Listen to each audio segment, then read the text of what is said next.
வாராமல் சாவும் நேராமல் ரெண்டும் இல்லாமல் மண்ணில் வாழ்கின்றாய்.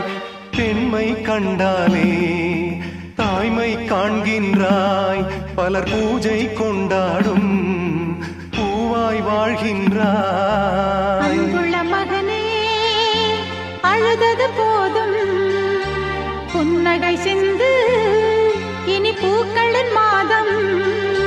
கடவுளும் நீயும் ஒரு தாய் பிள்ளை, இருவரும் தனிமரம் தானே. அவனுக்கும் உனக்கும் அன்னை இல்லை, அதனால் ஓரினம் தானே.